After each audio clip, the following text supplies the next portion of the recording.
Hello dear students. तो आज हम करने लगे हैं किंगशिप या राजत्व। आखिर क्या होता है किंगशिप या राजत्व, समझने का प्रयास करते हैं।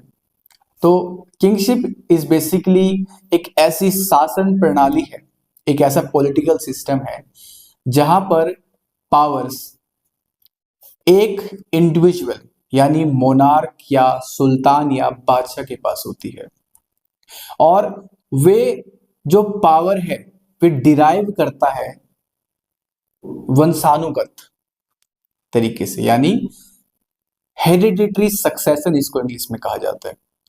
कि जो सोर्स ऑफ पावर है, माना से जाता है कि वो हेरिडिटरी बेसिस पे होगा। कि कहावत है ना, जैसे कि राजा का बेटा राजा बनेगा, तो जैसे एक राजा बनेगा तो वो अपने फादर से पावर को डिराइव करता है। तो हेरिडिटरी बेसिस पे जो है सोर्स ऑफ पावर इसको माना जाता है। दूसरा, डिवाइन राइट ऑफ किंगशिप।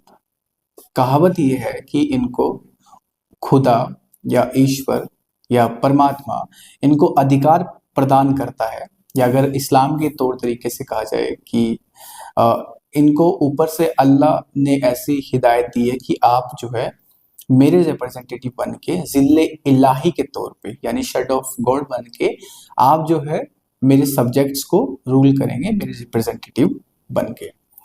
तो कह सकते हैं कि इस किंगशिप का मतलब है कि एक ऐसा राजा जो हमें आज के समय में दिखता है, राजा राजा का काम क्या होता है, वही लॉ एंड ऑर्डर चलाना, सरकार चलाना, और जितने भी काम है सब्जेक्ट्स का अपने ध्यान रखना, डेवलपमेंटल वर्क करवाना, वो सभी जो है किंगशिप का हमें बेसिकली पार्ट जो है होता है।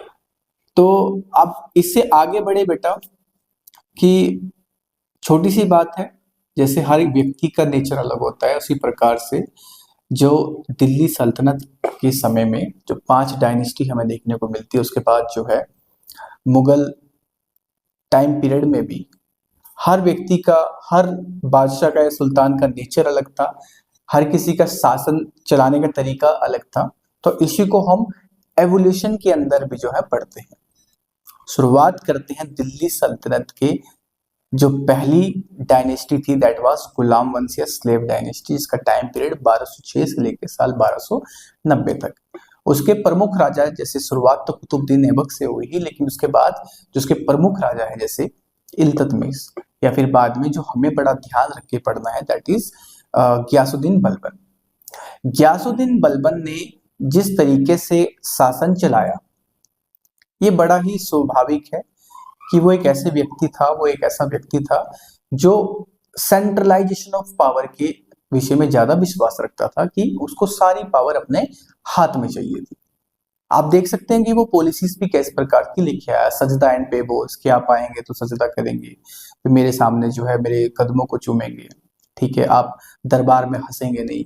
तो अगर आप इन सब चीजों को डीपली स्टडी करोगे तो आपको समझ आएगा कि बलबन का नेचर कुछ इस प्रकार का था कि वो सब पे शक करता था, ठीक है। दैट इज वाई उसने तुर्कान ए चहलगानी, जो कि इल्तुतमिश के समय पे, जो कि 40 लोगों का, या फिर 40 से थोड़े ज्यादा भी हो सकते हैं, कम भी हो सकते हैं, 40 लोगों का मुख्यतः संगठन था, जो कि इल्तुतमिश ने अपने नोबल्स के साथ को एक साथ करके बनाया था, जो कि उनके लिए काम करते थे। लेकिन बलबन का नेचर इस प्रकार का था कि उसने तुर्कान ए चहलगानी को भी साइडलाइन कर दिया और उसको डिसबैंड कर दिया।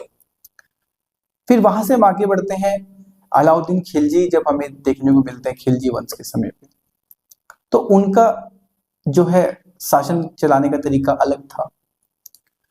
उनको हम कह सकते हैं कि वो स्टेट और रिलीजन में इन दोनों को सेपरेट रखते थे।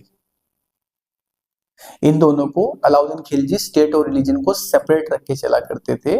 और एक जैसे एक कहावत है, kingship knows no kingship, kingship knows no kingship. तो यही जो प्रिंसिपल है कुछ हमें अलाउद्दीन खिलजी के समय में भी देखने को हमें मिलता है।